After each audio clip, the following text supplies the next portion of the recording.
I don't see it happening in my lifetime.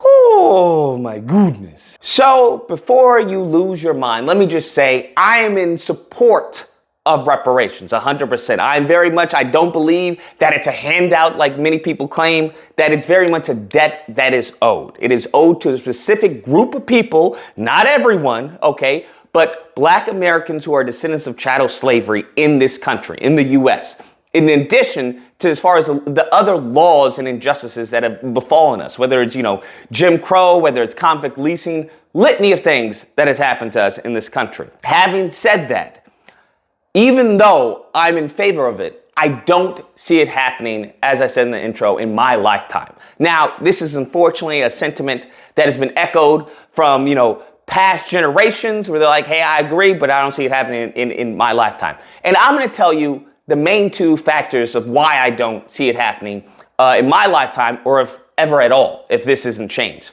First factor I would argue is that there's no political weight. And what I mean by that is that in order for anything to happen, there has to be a reason for it to happen, right? Anything, any type of bill, any type of legislation, there has to be a passion behind there. There has to be a group of people who are pushing this forward. That is not happening.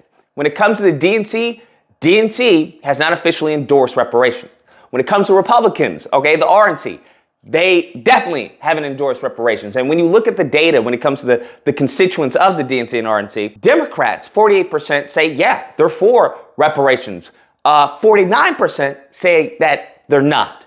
When it comes to the Republican, 8% say yes, 91% say no. So I find that humorous, especially given the backlash that many people have for Kamala during this election, when you have a higher chance of getting reparations under a Democrat party than you would ever have under a Republican party. Having said that, like I said, the only person that I'm aware, even in the DNC, that has spoken overtly about reparations would be Sheila Jackson. She's the only one that brought out a bill to study as far as reparations. But at the end of the day, it's just not a very popular sentiment. It's not a popular sentiment. If you look at as far as whites, you look at Asians, if you look at as far as Latinos, that's not a something that's high on their list, high on their priority list.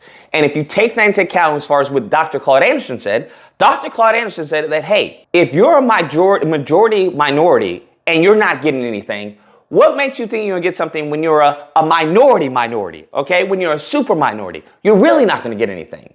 And that, unfortunately, as he's shown to be the case. Because if you have all these groups who are not favorable to reparations for Black Americans, then what is the political process? What is the means to make that so? There isn't any. That's the thing. There isn't any, because in this country, republic, democracy, that's how that's going to have to go. No, as far as one representative or no Democrat or Republican, if you want to live in La La Land, is going to come forward and risk their career on the line for a group of people that make up of less than 13% of the population, and even less when it comes to voting.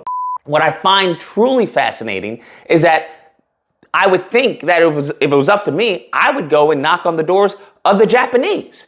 Y'all got reparations. Why aren't Japanese speaking out, in unity with Black Americans for reparations? Another group of people, Jews. Why aren't Jewish people using their businesses and the mediums that they've amassed over, generations and generations, thanks to many cases, thanks to Black Americans, why aren't they using their power to speak out in favor of reparations for Black Americans? I would be knocking on their doors. Heck, I'd be knocking on Native Americans. Okay, listen, y'all got your casinos, y'all got your reparations for the harm that was done, despite many of the Africans who were fighting during the Seminole Wars being excluded. You got that. Help us and advocate for us to get ours as well. And those are three groups that are completely silent as Black Americans are chanting for reparations. I don't see that to be favorable in getting them. The next thing, and the biggest thing I would say, is that many Black people are politically ignorant. And what I mean by that is that you'll have many of these hustlers, these grifters, these YouTubian scholars who will constantly Pump hope into the veins of the black community. Pump hope into the audience. Oh, well, reparations is going to happen, okay? It's only a matter of time before reparations happen, right? They'll have their rallies here and there. They'll have their conferences, reparations rally or a reparations conference. And at the end of the day, nothing will be done. Do you want to know why? Because they don't have any political understanding of how to get reparations done. The irony is that Sheila Jackson, who brought out a study to study as far as the effects of black Americans in this country due to reparations, the harm that has been done, that was lambasted by many of these YouTubian scholars, these black influencers, these hustlers, and these grifters. We don't need any study, is what they said. If they had any political IQ, they would understand that the people that they constantly want to use as a talking point, which is the Japanese, right? The Japanese got reparations. What they failed to understand is the Japanese also had a study done. That's what happened. The Japanese had a study done to understand as far as the impact of the Japanese, what happened, and what was the redress for the atrocities that took place when it comes to Native Americans. Many of them had studies done. So I find it humorous when they speak so boldly their ignorance. And unfortunately, because of us as a collective, we're just as ignorant. We listen to these people. We look up to these people. And if you say anything negative about these people, well, then you're the problem, right? You're the problem. And that political ignorance is something that I would say is very much exclusive to the black community, to the black collective. And I would argue that it's not magical. It didn't happen, magically happen. I would say that there's very much an effort put there. So when you have a group of people who are politically ignorant, you have other groups of people who are hostile to the idea of reparations, then what is the course for reparations? There is none. There just isn't. Something has got to give. Either these people become favorable to the idea, or we become politically active and, we raise our political IQ in order to help them become favorable. Because if all these people, whether it's whites, Asians, Latinos, are all viewing it as, hey, this is just a handout. Why don't I get reparations? If that's how the media is spinning this, then you're going to lose as far as the support. And without support, it's not going to happen. There has to be something that these politicians can hang their coat on. And they can't hang it on if only 1% of the population is for it. It's just not going to happen. So there's a lot of work that needs to be done in order for reparations to come into existence. And one of the biggest things that would harm that is you not being politically active, is you not voting, right? Not voting for a party that is more favorable to reparations than another party, is you not asking, right? When I hear people talk about reparations and how it's going to happen, I ask them, hey, who's your state representative, okay? Who's representing you? Well, out of the 99.9% who don't know, the 1% who do know, I ask, when was the last time you talked to your state representative about reparations? Hey, when was the last time you talked to your representative, right, about reparations? Have you gotten a collective view in the community to go and talk and speak and sit down about reparations? And 100% of the time, they haven't. So without even a significant amount of us expressing, sentiments about, hey, I want reparations, this is very important to me, then it's definitely not going to happen. When you have people, when you have black Americans, many of them, who are more passionate about the war going on in Gaza, right? About what's going on with the Palestinians and the children lost in the Palestinian, they're more passionate about that than they are about reparations. When black Americans, when we get as passionate as whites, as blacks, as Asians, everyone else is about a foreign entity, about a foreign war that we're funding, then we'll get reparations. Until then, it's a pipe dream. And what many people are using is that they're exploiting the community to sell this pipe dream. They are extracting from the collective in order to build themselves up. That's what many of these hustlers and these scripters and these YouTubian scholars are doing.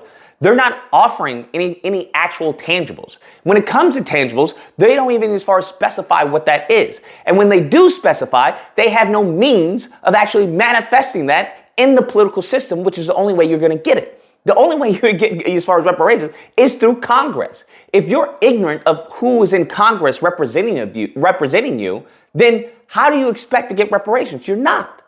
It's as I've said before, it's very much a South Park, underpants joke, where the gnomes are like, hey, get underpants, make money. And they're like, hey, well, what's the middle phase? And no one knows. That's where I see where we are when it comes to reparations. There's a lot of talk. There's not enough political action. And unfortunately, the people who have the ear of the collective aren't using it for the collective's best interest. They're using it to aggrandize themselves, to make money via the collective. That's what they're using. They're using it to extract money out of the collective. And anyone who says anything, well, you're pocket watching. And that's not going to happen. It's just, I don't see any viable way of reparations happening without those two factors being addressed. Anyways, guys, that's the video. You can let me know what you guys think in the comments below, whether or not you believe, oh, Lucas, you're just a doomer. You don't know what you're talking about. You're a hater. I don't know what happened to you. Or if you believe, that's a fair analysis. That's a fair analysis. We got a lot of work to do. We got to change. You know what? You're more than welcome to disagree. You know where to find me on Disagreement Day, Friday through Sunday. Call in, we'll disagree. Having said that, even with us changing, you have to understand we're way behind at the race. We're way behind at the race. So even upon us getting politically educated, there are a lot of people who are already in slots that we should have had, right? F that guy, he's with the blacks. So we definitely have a lot of work to do. And I don't know if it's going to be our next generation, because the next generation of black kids, black youth, don't even seem to care about reparations. So we'll see. Nevertheless, hope you guys enjoyed the video. If you did, please feel free to like, share, comment, and subscribe. And all that fun stuff. Till next time, guys, be amazing.